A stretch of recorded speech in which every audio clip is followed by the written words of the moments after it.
केरल देश में एक परम मेधावी सुधार्मिक नाम के राजा राज्य करते थे। धर्म पूर्वक चलना, प्रजा का पालन करना और भगवान नाम जप करना, शास्त्र विधि से बिल्कुल कभी प्रतिकूल एक भी आचरण जीवन में नहीं किया। तो उनके यहां महाभागवत चंद्रहास जी का प्रादुर्भाव होता है। भगवान के भक्तों का जिस कुल में प्रादुर्भाव होता है, वो कुल, वो ग्राम, वो नगर, वो देश परम पूजनीय हो जाता है। ये महाभाग्यशाली मूल नक्षत्र में प्रकट हुए। लौकिक में अमंगल माना जाता है और भाव में देखो तो मूल कौन है? नक्षत्र भगवान। ऊर्ध्वमूल मधा शाखा सत्यम प्राहुरव्ययम। सबके मूल कौन है? श्री भगवान। किस नक्षत्र में पैदा हुए? मूल में, भगवत स्वरूप। और लोक में माना जाता है कि मूलन में पैदा हुआ है लड़का, अमंगल है, कुछ नष्ट ही होगा, संसार बड़ा विचित्र है। जैसे बालक रोता है ऐसे उनकी आवाज में निकल कृष्ण कृष्ण। बड़ा आनंद हुआ सुधार्मिक राजा को कि हमारे कोई महाभागवत पधारा है, क्योंकि ये भजन करके पूर्व जन्म में ऐसी भागवती की स्थिति प्राप्त की कि अबोध अवस्था में ही श्रीमुख से कृष्ण नाम निकल रहा है। आनंद उत्सव मनाया जा रहा है। राजा है, राजकुमार प्रकट हुआ। और दूसरी बात, वो स्वयं भक्त हैं और भगवान का ऐसा भक्त जो जन्म लेते ही कृष्ण नाम उच्चारण किया। ये आनंद ज्यादा दिन टिका नहीं। रोज बधाइयां हो रही, आनंद उत्सव मनाए जा रहे। शत्रु पक्ष के राजाओं ने मिलकर कहा यही अवसर है, आक्रमण कर दिया जाए और केरलाधिपति का सब पूरा महल घेर करके कोई एक भी न बचने पावे। शत्रु पक्ष के राजाओं ने घेर लिया। आसपास से राजा और सैनिकों ने घेर लिया। अब वो असावधान थे, आनंद में पुत्र हुआ है, बधाइयां, कोई संभावना ही नहीं थी। गुप्त रूप से शत्रु पक्ष के राजाओं ने आक्रमण करके घेर लिया। अब राजाओं की कई सेनाएं और इनकी असावधानी पूर्वक आनंदमयी वृत्ति में कोई पहले से पता हो तो तैयारी करते, तत्काल आक्रमण को रोकने का प्रयास किया पर असफल रहे।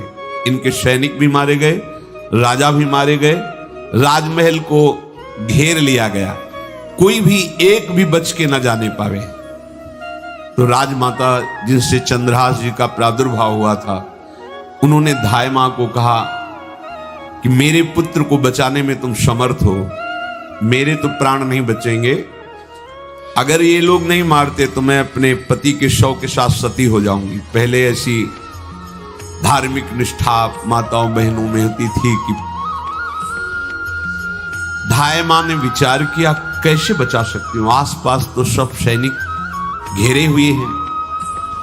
तत्काल उसने विचार किया कि अगर हम इनको राजकुमार की तरह ले जाती हैं तो हमें भी मारा जाएगा और इनको भी मारा जाएगा।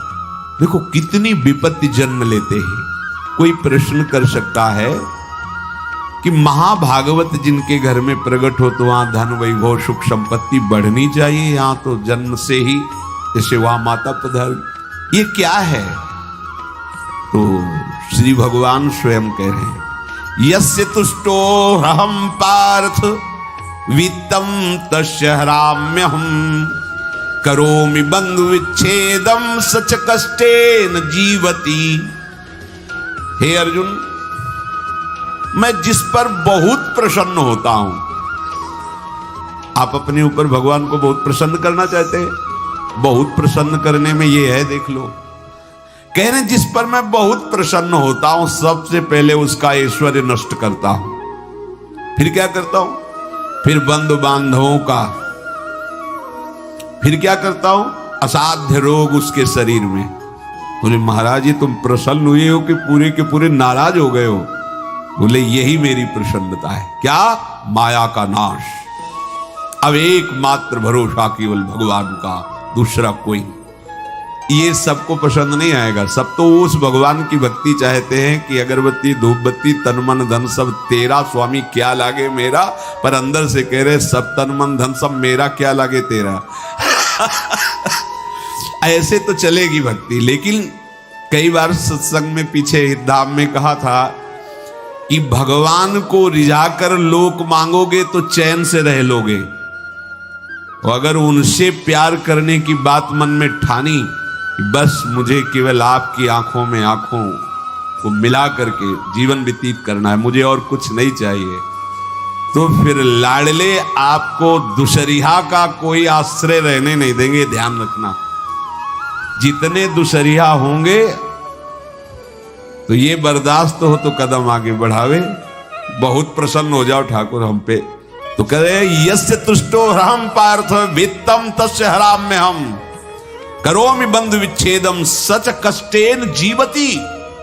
जितनी श्वासें रहेंगी भयंकर कष्ट में उसको व्यतीत करने के लिए दूंगा। ये दंड नहीं है, ये पुरस्कार है। अनंत जन्मों का हिसाब बराबर करके कहीं इसकी वृत्ति मेरे से हट न जाए, ऐसे घेरे में डाल के अखंड चिंतन करवा के सजयति जयति जग उच्चरे।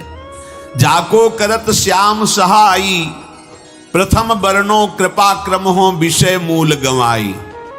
कुल कुटुंब बल वित्त हीनो दीन के दुखदाई। आपने को करजु लीनो आप ही अपनाई। कह रहे हैं अब मैं वर्णन करता हूं श्याम सुंदर जिस पर कृपा करते हैं उस पर कैसा बर्ताव करते हैं। बोले सबसे पहले उसके विषय भोगों का नाश कर देते हैं, फिर दूसरी कृपा कोई परिवार का कोई मित्र कोई रिश्ते नातेदार उसकी तरफ देखेगा भी नहीं।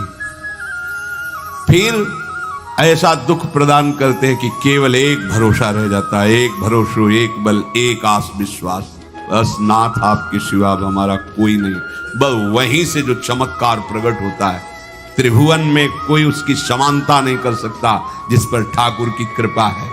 पर इस कृपा को हजम करने के लिए इसीलिए संत संग किया जाता है कि पहले से वो तैयार कर देते हैं।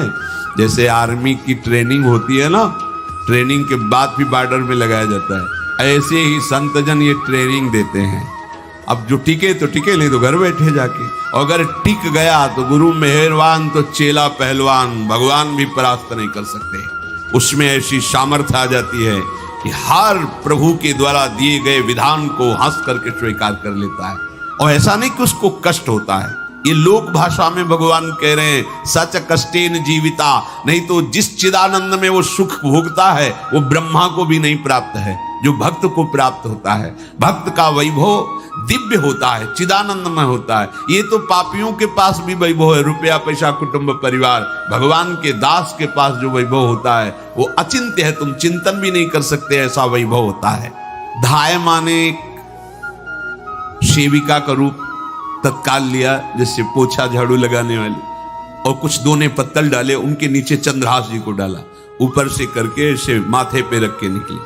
सैनिकों ने पूछा इसमें क्या है? तुम उनका राजघराने के दोने पत्ते जूठे दिखा।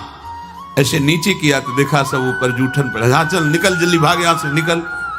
बस वो भागी, बचा ले गई। वो कुंतलपुर पहुंची और वहां के जो मंत्री दृष्ट बुद्धि थे उनसे प्रार्थना की कि मैं सेवा कला में बड़ी प्रवीण हूं और ये मेरा पुत्र है, अगर आपकी कृपा हो जाए तो कुछ समय के लिए हम आपकी सेवा में, महल सेवा में रहेंगी और हमारे पुत्र का पालन पोषण हो जाएगा। उनकी परीक्षा ली गई तो राजघराने की सेविका थी, परम प्रवीण थी, पर उन्होंने परिचय नहीं बताया। विधि विधान से राज की सेवा में प्रवीण दासी पाकर उसको अच्छा लगा, ठीक है आप रह सकती हैं। अभी चंद्रहास जी 3 वर्ष के ही थे कि धायमा पधार गई और हर समय कृष्ण कृष्ण कृष्ण कृष्ण कृष्ण नाम इनके चलता रहता था। अब जो उनका दुलार करने वाली थी धायमा, वो भी पधार गई तो कौन उनकी तरफ देखे। पर बहुत ही गौर वर्ण, बड़े ही सुंदर। अब वो गलियों में भटकने, निकाल दिया महल से जब धायमा मर गई, क्योंकि धायमा की सेवा कारण उनको रखा गया था। 3 वर्ष के बालक गलियों में, तो कोई भी माँ देखती उनको तो कोई उनको वस्त्र पहना देती, कोई भोजन करा देती। ऐसे ही भगवान के भक्तों की बड़ी विचित्र लीला होती है। यहां चंद्रहास जी को जो भी माता बहन देखती कुंतलपुर के गलियों में, तो कोई वस्त्र, कोई स्नान करवा देती, कोई काजल लगाती, कोई भोजन पवा देती। परमहंसों जैसा जीवन कट रहा है। कृष्ण कृष्ण कृष्ण कृष्ण। 14 भुवनों में जिनकी अव्याहत गति है जो सबको देखते रहते हैं। श्री देवर्षि नारद जी, ये कृष्ण कृष्ण बोलता है बालक, और इसका हरि के सिवा कोई नहीं। तो एक दिन एकांत में बैठे हुए थे बालक चंद्रहास जी, नारद जी पधारे हैं, भाई जी से मिले हैं। स्वप्न में कितने महापुरुष मिलते हैं जो भजन ठीक से करते हैं, ये बड़े बड़े महापुरुष आकर के उपदेश करते हैं। ये त्रिकाल सत्य हैं, कोई ऐसा नहीं है कि ये कहानी हैं, अभी हैं। जहां आप भगवत चिंतन करेंगे तो आपको परिचय बड़े बड़े महापुरुषों का मिलने लगेगा। नारद जी आए तो देखा आंख बंद किए हुए चंद्रहास जी कृष्ण कृष्ण कृष्ण कृष्ण कृष्ण ऐसा उच्चारण कर रहे। त्रिकालज्ञ सर्वज्ञ नारद जी ने देखा कि ओहो, इतना छोटा बालक और कृष्ण कृष्ण बोल रहा है। नारद जी ने स्पर्श किया दुलार करते हुए, सुनो आंख खोलो। आंख खोल के देखा श्री देवर्षि नारद जी। नारद जी ने कहा, देखो हम तुमको एक अमोघ वस्तु देते हैं, और एक छोटी सी शालिग्राम की, इतनी बड़ी शिव शालिग्राम का जो वो दिया।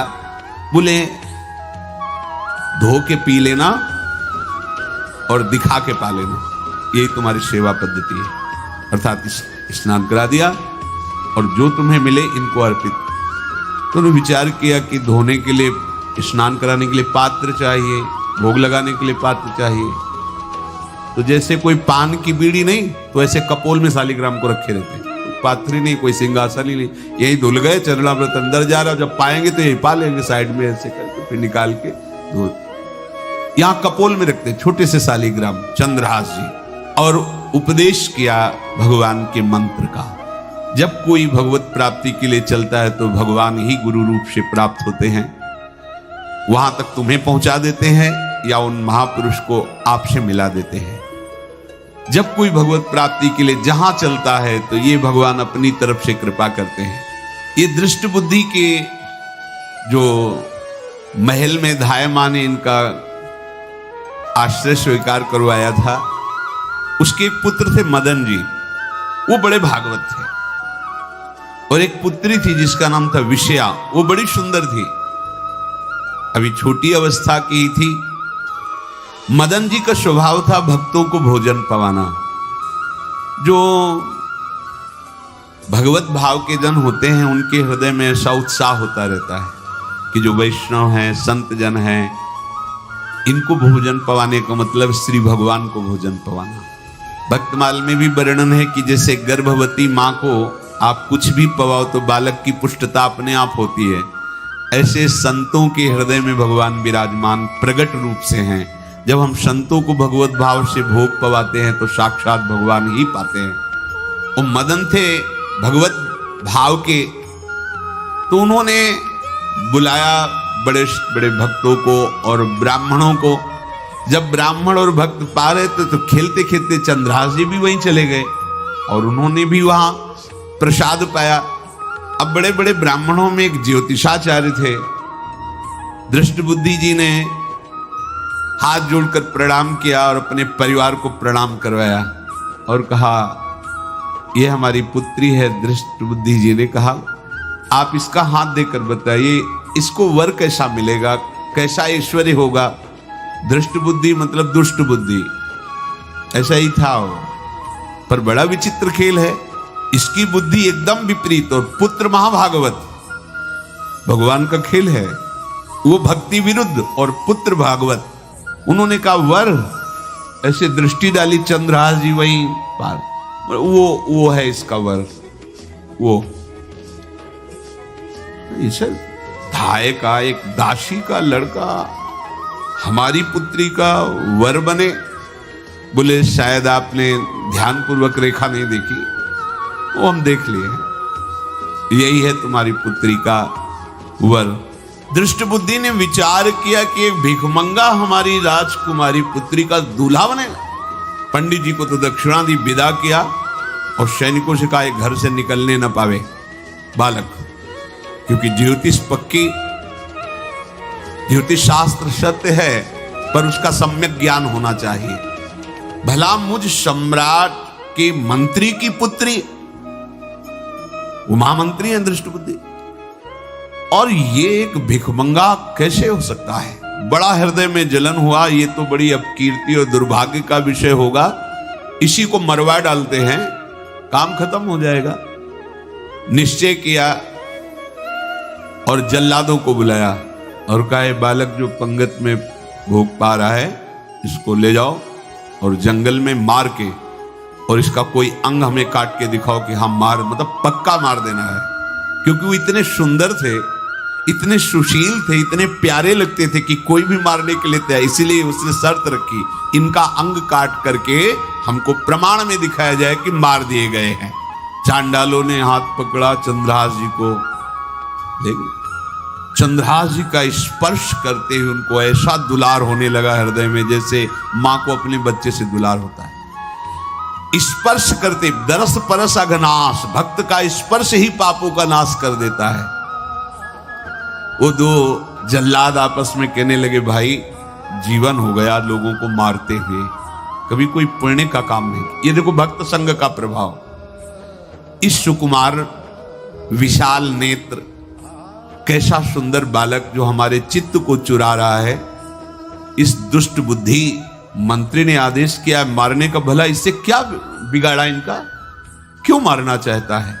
देखो वैसे तो मां पापी है ही है, क्योंकि जल्लाद घर में जन्मे हैं, पूर्व जन्म के पापों के अनुसार इस जन्म में न जाने कितनों को हमने काटा है, पर पता नहीं क्या हो रहा है, मेरे हृदय में ऐसी हिम्मत नहीं आ रही कि इस बालक को मैं मार सकूं। दूसरे ने कहा, फिर अगर उसको तुम नहीं मारोगे तो तुम मारे जाओगे, कुछ तो करना पड़ेगा। नहीं नहीं, इस छोटे से बालक से क्या किसी को नुकसान। एकांत जंगल में ले गए और कहा, तुम जानते हो हम तुम्हें किस लिए लाए हैं? चंद्रहास जी बालक थे, 5 वर्ष की आयु अब हो गई थी, तो उनका मुझे पता नहीं कि आप क्यों लाए हैं। बोले, हम जल्लाद हैं, तुम्हें मारने का हुक्म दृष्ट बुद्धि ने दिया है, मारना तो पड़ेगा ही तुम्हें। हमारी इच्छा नहीं कि मारे, पर हम तुम्हें अंतिम बात पूछते, तुम्हें कुछ भी पसंद हो, कुछ भी, तो तुम कहो, हम तुम्हारे लिए ला के देंगे, जो तुम्हें चाहिए बोलो, पर हमें वध करना पड़ेगा तुम्हारा। तो उनका, मुझे कुछ और नहीं चाहिए, बस थोड़ा सा समय चाहिए। यदि आप मारना ही चाहते हो तो थोड़ा हमारी पूजा है, हम कर ले, इसके बाद मार लीजिए। आपको तो बल है, अस्त्र हैं, मैं तो बालक हूं। उनका, हां हम तुम्हें समय देते, तुम किसी को पुकार भी सकते हो, जो तुम करना चाहो कर सकते हो। चंद्रहास जी का, मुझे मृत्यु का भय नहीं, बस कुछ समय दे दो। पूरा महाभारत हो गया था, टिटिहरी के अंडे नहीं फूटे थे। वहीं टिटिहरी का, तो टिटिहरी एक पक्षी होती है ना, टे टे करके उड़ती है, तो उसके अंडों के ऊपर एक हाथी का घंटा हो गया, गिर गया ऐसे, सब पूरा महाभारत में सब नष्ट भ्रष्ट। वो अंडे वैसे सुरक्षित। जो प्रभु भारत युद्ध में राखे भरही अंड, सोई मुंह को राखे जो राखत ब्रह्मांड। मैं तो अनाथ हूं, श्री कृष्ण के सिवा कोई मेरा है नहीं, मैं किसको पुकारूं? मेरा आश्रय तो एकमात्र वही प्रभु हैं। और निकाला शालिग्राम, यही सिंहासन है शालिग्राम का। भगवान के भक्तों की अपार महिमा है, क्या सेवा। वहां कोई पंचपात्र गंगा जल सब थोड़ी है, लेकर बस आंसुओं से अभिषिक्त कर रहे हैं। प्रभु मुझे तो कोई ज्ञान नहीं कि आपकी सेवा कैसे की जाती, मैं तो अपने मुख में ही आपको रखता हूं। अब मेरे जीवन का अंत होने जा रहा है, बस मैं यही प्रार्थना करता हूं कि मैं आपके ही समीप पहुंचूं, आपका ही स्मरण करूं, आपसे कभी विलग न हूं, एक भी वृत्ति आपसे कभी विलग न जाए। श्याम सुंदर मुरली मनोहर ललित त्रिभंगी ध्यान करते हुए आंख खोली और इशारा किया, काट दो मुझे। जल्लादों ने जब देखा आंसू चल रहे हैं साथ, वो बैठ गए अस्त्र रख के, कहने लगे, भाई तुम मुझे मार दो, भले वो दृष्ट बुद्धि मुझे, मैं इस बालक को नहीं मार पाऊंगा, मेरी हिम्मत नहीं है। कुछ भी हो, मेरा वध हो जाए, पर मैं इस बालक को, गिरे मुरझाई दया आई कछु भाए भरे, ढरे प्रभु और मति आनंद शोभिनी है, हुती छठी आंगुरी सो काट लई दूषण हो, भूषण ही भयो जाई कहीं सांच चीनी है। जब नेत्र का इशारा हुआ कि वध कर दो, तो जो बधिक मारने के लिए आए हत्यारे थे वो आनंद से एकदम प्रफुल्लित हुए और कहा मैं नहीं मार पाऊंगा तुम्हें। तो एक ने कहा देखो एक उपाय मुझे दिखाई दे रहा है, इस बालक में विशेषता तो है ही, पर इसके पैरों में देखो, बाएं पैर में एक छठी अंगुली भी है, किसी किसी को होती है। गांव में तो कहते हैं छंगू या छंगा, जिसे होता है ना गांव में, और ये छंगा मतलब 6 अंगुली की।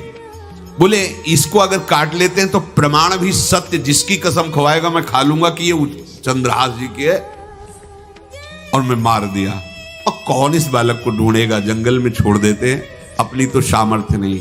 बधिकों ने, जल्लादों ने ऐसा ही किया और जाकर अंगुली दिखा दी, मैं बालक का वध करके आ गया हूं। उनको यह कि लाखों बार इन्होंने वध किया तो संशय का कोई रिश्तेदार थोड़ी है, वो तो बालक है, उसको मारने में क्या, हाँ ठीक है मार दिया गया। अब वो जो चले गए तो अंगुली जो कटी थी उससे रक्त प्रवाह हो रहा है। कृष्ण कृष्ण जगन्नाथ वासुदेव जनार्दन, हे कृष्ण हे जगन्नाथ हे वासुदेव हे जनार्दन, ऐसे नाम उच्चारण करते हुए मूर्छित हो रहे हैं चंद्रहास जी। वो छोड़ करके जल्लाद चले गए। चंद्रहास जी भगवान का स्मरण कर रहे हैं, तो जितने जंगल के मृग हैं वो सब मंडलाकार घेर के ऐसे। एक हुमा नाम का पंछी होता है, अगर उसके पंखे की छाया पड़ जाए तो चक्रवर्ती सम्राट का वैभव प्राप्त होता है। और वो भीड़ की भीड़ पक्षी आकर चंद्रहास जी के ऊपर ऐसे घेरे हुए हैं, आसपास मृग मृगी मृग शावक सब घेरे हुए हैं। बीच में चंद्रहास जी कृष्ण गोविंद दामोदर माधव ऐसे उच्चारण कर रहे हैं। जो भगवान के चिंतन में मगन रहना अपना स्वभाव बना लेता है, तो देखो ऐसे हत्यारों के हृदय में भी दया गई, क्योंकि दया समुद्र भगवान का स्मरण जो करते हैं उनमें ऐसी महामहिम दिव्यता आ जाती है। कोई भी कितना भी निर्दयी हो, अंदर से वो भले जल रहा है द्वेष के कारण, पर कहीं ना कहीं ये द्वेष आंतरिक राग का सूचक हो। वो भी भक्त को प्यार करता है, पर भक्ति ना होने के कारण वही उसका राग द्वेष में बदल जाता है। कोई भी हो, अंदर से जब भक्त के प्रति जलन पैदा करता है तो उसमें मूल होता है भक्त की महिमा, भक्त का महत्व, पर उसे ना प्राप्त, जैसे कहते हैं कि वो अंगूर खट्टे हैं और हट नहीं प्राप्त कर पाए तो अंगूर खट्टे हैं। बकाया महत्व सब के अंदर होता है, दुष्ट से भी दुष्ट के अंदर भगवान के भक्तों का महत्व होता है, क्योंकि सबके हृदय में भगवान विराजमान है। अब चंद्रहास जी भगवत स्मरण करते हुए पक्षियों के और मृग आदि के बीच में हैं। उधर भगवान का एक विधान तैयार होता है, वह देश भूमि में रहत लघु भूप और सुख सवै एक सुत चाह भारी है। कुंतलपुर के ही अधीन एक चंदनवती नाम की राज्य नगरी थी, वहां के राजा थे, उनके पुत्र नहीं हो रहा था, तो कुंतलपुर सम्राट पद, चंदनवती राज्य राजा, जैसे प्रदेश और दिल्ली में बैठे हुए जो प्रधानमंत्री राष्ट्रपति वो बादशाह, जो दिल्ली का अधिकार वो बादशाह, और ऐसे छोटे छोटे जो राज्य हैं उनको राजा। तो ये चंदनवती के राजा कर दिया करते थे, प्रत्येक राजा को कर देना होता था बादशाह को। इनके पुत्र था नहीं, और कर देने के लिए कुंतलपुर ही जा रहे थे, तो रास्ते में देखा कि बहुत से मृग और पंछी एक घेरे हुए क्या है, तो एक कौतूहल सा कि क्या है बीच में, आसपास मंडलाकार मृग, फिर वो विहंग पक्षी जो भगवान के आश्रित है, भगवान कैसी व्यवस्था करते हैं। वो चंदनावती के राजा दौड़ करके कौतूहल वश, क्या है यहां, मृगी पंक्तियों के बीच में पक्षी, हुमा नाम का बड़ा पवित्र पक्षी हिमालय आदि में पाया जाता है, जिसके ऊपर इसकी छाया पड़ जाए वो ऐश्वर्यवान हो जाए। देखा बालक दिव्य तेजों में और मूर्छावस्था में नजदीक गए तो अंगुली पूरी कटी हुई थी, तो रक्त प्रवाह, गोद में उठाया और आनंदित हो गए। हमारी पुत्रेष्टि यज्ञ सफल हुई, हमारा दान पुण्य सफल हुआ। ऐसा हमें सुंदर बालक मिला। चंद्रहास जी को लेकर के घर आए और हृदय में भगवान का बार बार कृपा प्रसाद मना रहे हैं, मुझे भगवान ने पुत्र दिया। चंद्रहास जी को लेकर आए, आनंद मंगल बधाइयां बजने लगी, बहुत सी संपत्ति न्यौछावर कर दी।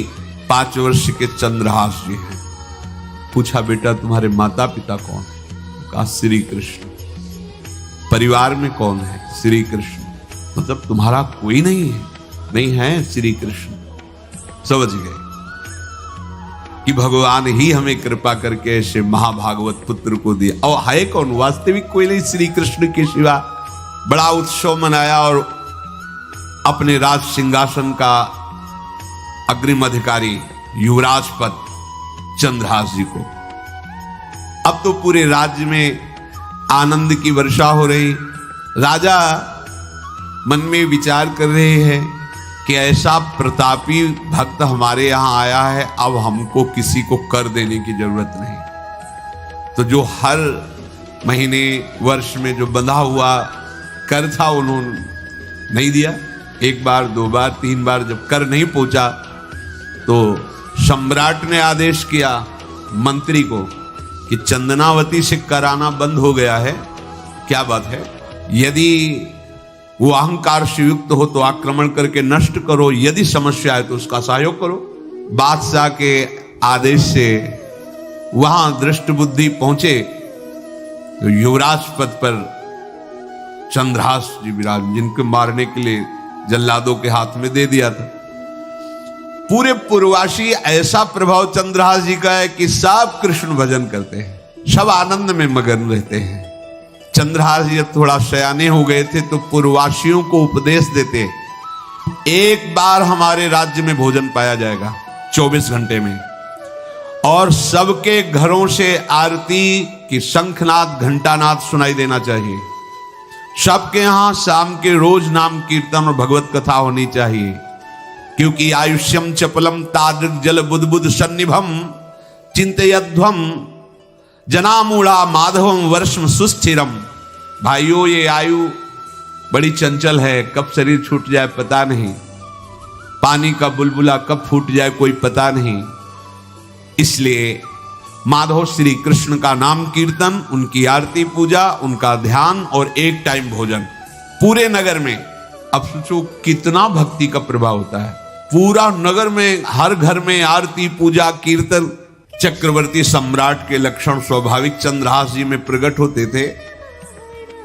अब दृष्ट बुद्धि जब वहां गया, देखा युवराज पद पर, पहचाना कि वही बालक है, ये तो चंद्रहास है, क्योंकि काफी समय तो महल में ही रहे थे दाई मां के साथ और अच्छे से पहचान थी।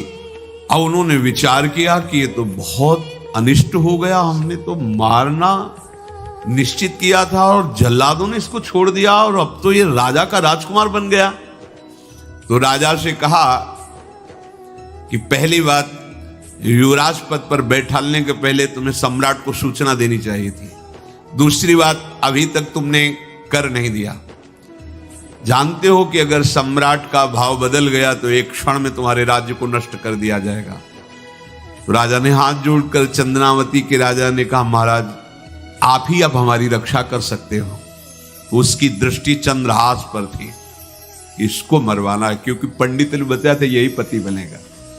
अरे तो अब तो आनंदित होना चाहिए कि अब तो राजा बनेगा, अब तो बढ़िया है। लेकिन चंद्रहास जी को यदि आप सम्राट के पास भेज देते हैं और सम्राट निश्चित प्रसन्न हो जाएंगे चंद्रहास को देख के, तो वो तुम्हारे इस अपराध को क्षमा कर देंगे। युवराज पद दे दिया और भेंट नहीं दी, कर नहीं दिया महीनों से, तो ऐसा करो चंद्रहास जी को भेज दो। राजा ने स्वीकार कर लिया। और पहले लोग बिल्कुल धर्म से चलते थे, कहीं भी अधर्म का लेश नहीं। एक चिट्ठी लिखी दृष्ट बुद्धि ने और चंद्रहास जी से कहा खोल के पढ़ना नहीं, मेरे पुत्र मदन को देना जाके, और मदन तुम्हें फिर आगे का कार्य, सम्राट से मिलाना, माफी करवा देना, ये सब करवा देगा, पर ये चिट्ठी तुम रास्ते में खोल के नहीं देखना। और वैसे भी किसी का पत्र खोल के देखने का धर्म नहीं कहता। अगर कोई पत्र दे तो ये नहीं कि इसमें क्या लिखा है, नहीं, या तो हिम्मत नहीं है, इतनी धैर्य नहीं है तो मत लो। अगर धैर्य है तो हाथ में लेकर जहां तक पहुंचाना है वहां तक पहुंचा दो, नहीं तो वो कार्य ही मत लो। ये अधर्म है कि आप बीच में उसको खोलकर पढ़े। पहले लोग बहुत धर्मात्मा होते थे, एक एक बात धर्मयुक्त होती थी। चंद्रहास जी को चिट्ठी दी, चंद्रहास जी ने पत्र को अपनी पाग में खोस लिया और कुंतलपुर के लिए चले। अब इनका किशोर अवस्था में प्रवेश हो चुका था। एक सुंदर कुंतलपुर के बाहरी रमणीय बगीचा था, वृक्ष बहुत सुंदर सुंदर, पुष्पवाटिका भी, बड़ा मनोरम लगा। घोड़ा बांध दिया वृक्ष में और पहले सरोवर का बड़ा निर्मल जल होता, जल पिया, हाथ मुंह धोया, थोड़ी देर भगवान का ध्यान करते रहे वृक्ष के नीचे और फिर लेट गए तो नींद आ गई। भगवान बड़े कृपालु हैं। जो भगवद आश्रित होता है त्रिभुवन में कोई उसका अमंगल नहीं कर सकता। अपनी सहेलियों के साथ दृष्ट बुद्धि की वही राजकुमारी जिसके साथ इनका ज्योतिषाचार्य ने कहा था यही पति होगा, वो अपनी बहुत सी समान वयस्क अवस्था की जो किशोरियां थी उनके साथ वो, और ये राजवाटिका थी, इसमें घूमने के लिए आई। तो घोड़ा देखा तो उसने कहा यहां किसी का घोड़ा कैसे आ सकता है? हमें लगता है कोई यात्री इसमें प्रवेश कर गया, उसको पता नहीं होगा कि राजवाटिका है। वो अपने सहेलियों के साथ घूमते हुए उसी वृक्ष के नीचे पहुंची। जा चंद्रहास नौ किशोर अवस्था, और जो भगवान का भजन करते हैं उनमें एक विशेष आकर्षण होता है जो साधारण आदमियों में नहीं होता। वो कैसा भी रूप हो उससे मतलब आकर्षण होता है। ऐसा लगता है इनके समीप बैठे रहे, इनको देखते रहे, इनकी बातें सुनते रहे, उनमें भगवत आकर्षण होता है। आंख मुंदी हुई शोर है, देखते ही पूर्व विधान के अनुसार उसका चित्त लुट गया। इतना सुंदर नौ किशोर अवस्था। आसपास देखा तो सखियां खेलने में लगी थी। पाग में एक चिट्ठी सी दिखाई दी तो झुक करके चुपचाप ऐसे नौ किशोर अवस्था में चंचलता भी होती है। चिट्ठी खोल करके देखा तो वैसे ही रूप माधुरी में आसक्त हो गई थी। पूर्व संस्कार से आकर्षण भी हुआ। इसने संस्कृत में लिखा था विस्मस्मयी प्रदातव्यम त्वया मदन शत्रुवे कार्या कार्यम न द्रष्टव्यम कर्तव्यम खलु में प्रियम। मदन पुत्र उनके नाम का मदन। अय मदन, बिना कुछ विचार किए इसको विष दे देना जाते ही। क्या उचित है क्या अनुचित ये तुम्हें नहीं सोचना, मेरा प्रिय करना, मेरे आदेश का पालन, जाते ही से विष दे देना। उसने देखा पिताजी की बुद्धि खराब हो गई। ऐसे सुंदर नव किशोर को विष देने की बात लिख दी। अब उसे बड़ा दुख हुआ कि पहली ही दृष्टि में, अभी तो इन्होंने आंख खोल के हमें देखा ही नहीं, और इनको इस सोई हुई मुद्रा में देख करके मेरे प्राण समर्पित हो गए, मेरा चित्त समर्पित हो गया। चलो, जब मेरी सखियों के नाम पुकारे जाते हेमलता शशिकला आदि, तो मुझे चुभता था कि मेरा नाम पिताजी ने विषया क्यों रखा है। आज सार्थक हो गया, मेरा नाम सार्थक हो गया। काजल लगाई हुई थी, एक सीख से ऐसे काजल लिया, और एक संस्कृत में आ बनता है ऐसा, ऐसे, बस ऐसे कर दो तो विषया हो गया। अब उसका अर्थ बदल गया।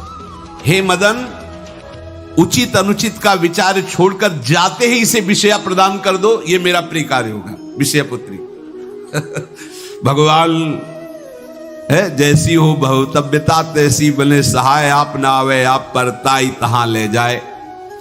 तो ओ पत्र वही खोस दिया, और ये सुख हुआ कि तो जाएंगे भाई के पास ही ना, तो घर में ही तो जाएंगे, वहां इनकी इस प्रसन्न मुद्रा में बातचीत करते हुए मैं इनको देखूंगी। ये भगवान का विधान होता है। चंद्रहास जी उठे और पूछते हुए मंत्री के घर पहुंचे, और मदन ने जो ही कि चंदनावती से पिताजी ने इनको भेजा है, ये वहां के राजकुमार हैं, हृदय से लगाया। चंद्रहास जी ने कहा आपके पिता ने पत्र दिया है। उन्होंने पत्र पढ़ा, विषमसमयी विषयासमयी विषय, तुरंत बिना विचार किए ब्याह कर दो, दे दो, क्योंकि लिखा है प्रदातव्यम त्वया मदन, अभी इसी क्षण जहां ये पत्र मिले उनका जो आ गया, सुबह शीघ्र शुभम शीघ्र, बुलाओ पंडित को। पंडित ने कहा भगवान की कृपा से अगला मुहूर्त है, बिल्कुल ये ब्याह का पक्का मुहूर्त है। अब तो राजघराने तत्काल व्यवस्था हुई। अब वो तो पहले ही मोहित हो चुकी थी देख के विषया जी। तत्काल दुल्हन रूप उनको सजाया गया, इनको दूल्हा रूप सजाया गया। पंडित शुरू कर दिए गणानंद तो गणपति को, ब्याह हो गया। अब जब ब्याह यहां खूब धूमधाम से हो गया तो दृष्ट बुद्धि ने सोचा कि काम हो गया होगा, विष दे दिया हो गया, मर अब हम जाके संभाल लेंगे, क्योंकि राजकुमार है, कैसे विष दिया, कौन दिया, तो इस बात को हम संभाल लेंगे। जब वहां घर है तो पूरे नगर में सजावट हुई थी। बोले भैया सजावट का है कि? बोले महाराज आपके ही आदेश से तो है, आपने दूल्हा भेजा था। वो दूल्हा भेजा, ब्याह किसने कब कहा ऐसा? बोले वो तो मदन के पास चिट्ठी रखी है। अब वो घर गए, मदन को बोला, बोले तुम्हारी बुद्धि मारी गई क्या? हमने पत्र में लिखा था। दिखा दिया, लिखा था हमने, विष इसमें विषया कैसे लिख गया? काजल से ऐसे, और पहले स्याही काजल की ही होती थी, तो ऐसे भगवान सब कुछ बना देते हैं। उनका पिताश्री एक भी अक्षर आपकी आज्ञा को उल्लंघन, आपने लिखा था बिना विचार किए उचित अनुचित का हमारी आज्ञा का पालन किया जाए। विषया प्रदातव्यम मदन, मेरा नाम लेके आपने संबोधन करके ये देखो ये लिखा हुआ है, इसमें हमारी त्रुटि क्या है? देखा तो चंद्रहास जी दूल्हा और सुंदर। अब उसका हृदय आग ले। अब तो मान जाना चाहिए बिटिया का वर्ण हो गया भाई, ब्याह हो गया, अब तो गुस्सा छोड़ देनी चाहिए। पर दुष्ट बुद्धि, नाम ही रखा था दृष्ट बुद्धि, उसने कहा चाहे बिटिया विधवा रहे पर तुम्हें जिंदा ले लेने। ये दुष्ट बुद्धि होती है। देखो कैसे कैसे ऐसे ही होते हैं कुछ लोग, ऐसे ही होते हैं। हमारी इज्जत, फिर जेल काटता है पूरा परिवार, मार डालेंगे तुम्हें जिंदा नहीं रखेंगे, ऐसे दुष्ट बुद्धि का स्वभाव होता है। अब भाव जब बिगड़ जाता है तो फिर पकड़ में नहीं आती बात, यही समझ जाना चाहिए था।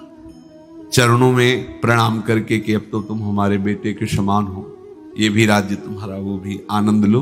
अब बड़ा सुख का कार्य, लेकिन